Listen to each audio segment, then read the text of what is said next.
வணக்கம். திசைகளின் 10 மணி செய்திகள். 9 எம்பிக்களை இடைநீக்கம் செய்தால் பிகேஆருக்கு மிஞ்சுவது 22 சீட்டுகள்தான், ரஃபிசி நினைவுபடுத்தினார்.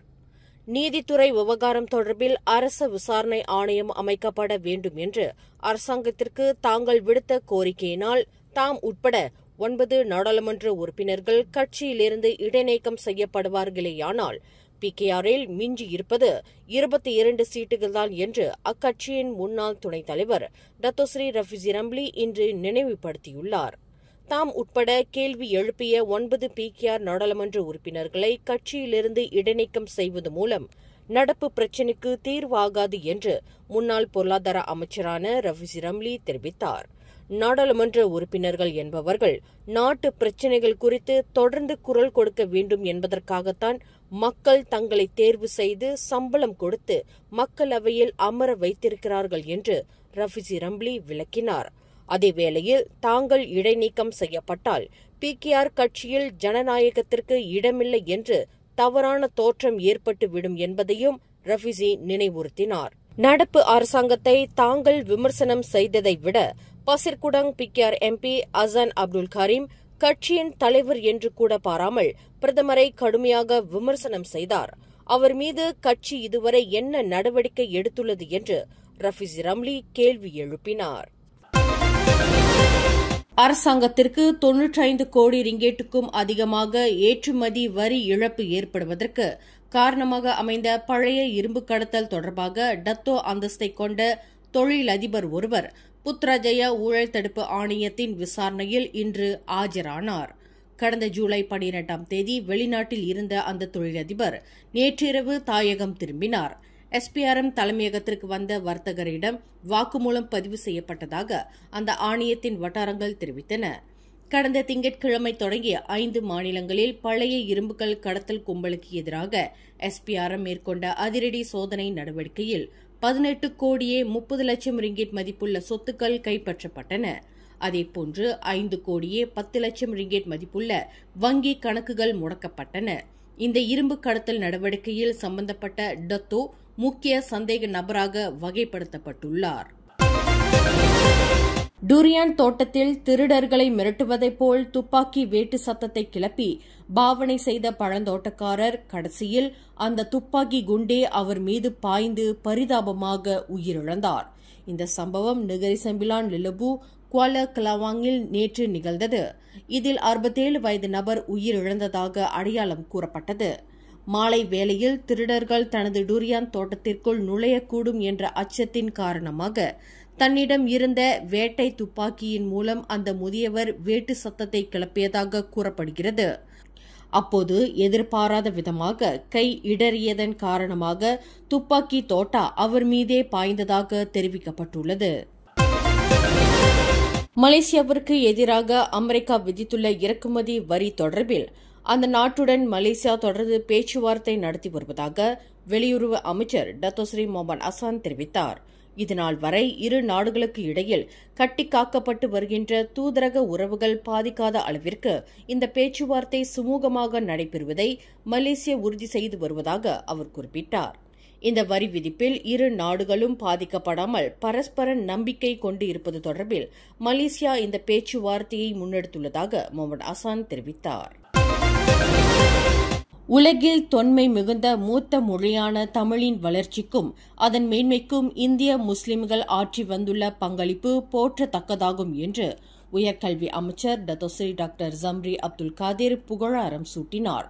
தமிழ்மொழி மீது மிகுந்த ஈர்ப்பை கொண்டுள்ள இந்திய முஸ்லிம்கள் அந்த மொழியின் வளர்ச்சிக்கு பெரும் பங்களிப்பை வழங்கியுள்ளனர் என்றால் அது மிகையாகாது என்று ஜம்ரி குறிப்பிட்டார்.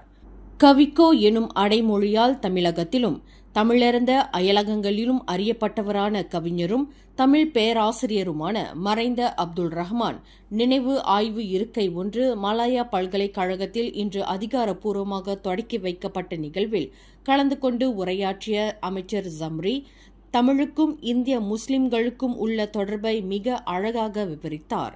இந்த நிகழ்வில் சிங்கப்பூர் ரஹமத் முஸ்தபா அறக்கட்டளையின் தலைவர் முகமது முஸ்தபா 5 லட்சம் ரிங்கெட்டை இந்த இருக்கைக்கு நன்கொடையாக வழங்கியுள்ளார். இந்த நிதி மாணவர்கள், குறிப்பாக இந்திய ஆய்வியல் துறை மாணவர்களுக்கு பெரும் பலனாக இருக்கும் என்று அமைச்சர் ஜம்ரி நம்பிக்கை தெரிவித்தார். கோலாலம்பூர் மாநகரில் உள்ள பிரபல ஹோட்டலில் நாடு முழுவதும் உள்ள அம்னோ தொகுதி தலைவர்கள் இன்று சந்திப்பு ஒன்றை நடத்துகின்றனர். இந்த சந்திப்பு இரவு 8 மணிக்கு தொடங்கியது. அம்னோவின் தலைமையகம் அதிகாரப்பூர்வமாக சம்பந்தப்படாத நிலையில் இந்த சந்திப்பு நடைபெறுவதாக தெரிவிக்கப்பட்டுள்ளது. இந்த சந்திப்பில் அம்னோ தலைவர் டத்தோஸ்ரீ டாக்டர் அமர் ஜாயித் கலந்து கொள்ளவில்லை என்பது தெரியவந்துள்ளது. அதிகாரத்துவ பணி காரணமாக அவர் வெளிநாட்டில் இருப்பதாக தெரிவிக்கப்பட்டது. MRT 3 ரயில் திட்டத்திற்கான நிலம் கையகப்படுத்தும் செயல்முறையை தொடங்க போக்குவரத்து அமைச்சிடமிருந்து ஆக கடைசியான ஒப்புதல் பெறப்பட்டுள்ளது. கடந்த ஆண்டு செப்டம்பர் மாதம் முதல் டிசம்பர் மாதம் வரை நடைபெற்ற பொது ஆய்வு பயிற்சியை தொடர்ந்து போக்குவரத்து அமைச்சர் ஆந்தனி லாக் ஆக கடைசியான ஒப்புதலை வழங்கி கையெழுத்திட்டுள்ளார்.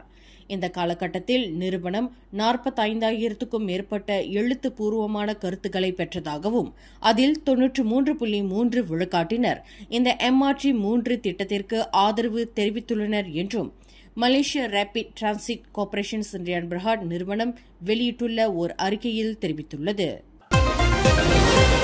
16வது பொது தேர்தலை எதிர்கொள்வதற்கு பெர்சத்து கட்சியின் பொதுச் செயலாளர் அம்சா ஜைனுடின் கட்சியின் தேர்தல் இயக்குநராக நியமிக்கப்பட்டுள்ளார்.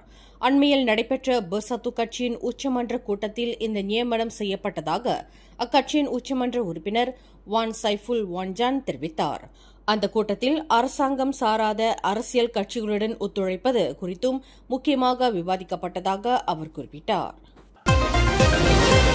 6 மாத ஆண் குழந்தை ஒன்று போர்வை முழுமையாக மூடப்பட்டு மெத்தையில் முகத்தை புதைத்தவாறு மூச்சு திணறி உயிரிழந்த சம்பவம் தொடர்பில் தஸ்கா சிறார் பராமரிப்பு மையத்தைச் சேர்ந்த பெண் பணியாளர் ஒருவர் கைது செய்யப்பட்டுள்ளார். குழந்தை பராமரிப்பாளரான 26 வயதுடைய அந்த பெண் இன்று மதியம் 12:10 மணியளவில் மகளிர் சிறார் புலன் விசாரணை பிரிவான D11 மூலம் கைது செய்யப்பட்டதாக மலாக்கா மாவட்ட போலீஸ் தலைவர் ACP கிறிஸ்டபர் பட்டேட் தெரிவித்தார். மலாக்கா படங் துமுவில் உள்ள அந்த தஸ்கா மையத்தின் முன் கைது செய்யப்பட்ட அந்த குழந்தை பராமரிப்பாளர் விசாரணைக்கு ஏதுவாக காவலில் தடுத்து வைப்பதற்கான அனுமதி நீதிமன்றத்தில் பெறப்படும் என்று அவர் குறிப்பிட்டார். ஜொஹோர் இஸ்கண்டார் புத்ரி சுங்காய் பூலா கிலாங் பத்தாவில் கடந்த வாரம் விபத்துக்குள்ளான அரச மலேசிய போலீஸ் படையின் ஹெலிகாப்டரின் சிதைந்த பாகங்கள் இன்று காலை 11 மணியளவில் மீட்கப்பட்டது. மேல் விசாரணைக்காக அது ஸ்லாங்கூரில் உள்ள சுபாங் விமான நடவடிக்கை குழு மையத்திற்கு கொண்டு செல்லப்படும் என்று தெரிவிக்கப்பட்டது. இந்த சம்பவம் தொடர்பில் விமான விபத்து புலனாய்வு பணியகம் விரிவான விசாரணை நடத்தும் என்றும் உள்நாட்டு பாதுகாப்பு மற்றும் பொது ஒழுங்கு பிரிவு அதிகாரி டத்தோ நூர் ஷாம் முகமது ஜானி தெரிவித்தார். பல்வேறு நிறுவனங்களின் ஒத்துழைப்பின் வாயிலாக ஹெலிகாப்டரின் உடைந்த பாகங்களை மீட்கும் பணி விரைவாக மேற்கொள்ளப்பட்டது. மேலும் முழுமையான விசாரணை நடத்தப்படுவதற்கு வாய்ப்பு கிட்டியுள்ளது என்று பர்னாமா தொடர்பு கொண்டபோது அவர் கூறினார். ஜொஹோர் முவார் ஜாலான் புக்கிட் கப்போங்கில் உள்ள ஆற்றில் கார் ஒன்று கட்டுப்பாட்டை இழந்து விழுந்த சம்பவத்தில் காணாமல் போனதாக நம்பப்படும் 38 வயது ஓட்டுநரான தங்கு நிசாருடின் தங்கு ஜைனுடனை தேடி கண்டுபிடிக்கும் நடவடிக்கை இன்று 3வது நாளாக தொடர்ந்தது. ஈஜா என்று சுருங்க அழைக்கப்படும் காணாமல் போன நபரை தேடும் நடவடிக்கை இன்று காலை 8 மணிக்கு தொடங்கியதாக மூவார் மாவட்ட போலீஸ் தலைவர் ACP ரைஸ் முக்லிஸ் அஸ்மான் அசீஸ் கூறினார். இந்த மீட்பு நடவடிக்கையில் சுமார் 60 காவல்துறை அதிகாரிகள், பணியாளர்கள் மற்றும் தீயணைப்பு மற்றும் மீட்பு குழுவினர் ஈடுபட்டுள்ளனர். காவல்துறை மற்றும் தீயணைப்பு படையினர் படகுகளை பயன்படுத்தி தேடுதல் நடவடிக்கையை தொடர்ந்தனர். இதேபோல் தீயணைப்பு படையின் ட்ரோன்களை பயன்படுத்தி வான்வழி கண்காணிப்பு மேற்கொள்ளப்படுகிறது என்று அவர் கூறினார். இன்று காலை 10:09 மணி வரை எந்த புதிய தடயங்களும் கிடைக்கவில்லை. புதிதாக தகவல் கிடைக்கப்பெறும் பட்சத்தில் அது குறித்து பொதுமக்களுக்கு தெரிவிப்போம் என்று அவர் குறிப்பிட்டுள்ளார்.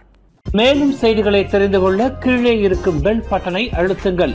உங்கள் மகிழ்ச்சியை வெளிப்படுத்த லைக் மற்றும் ஷேர் செய்யுங்கள்.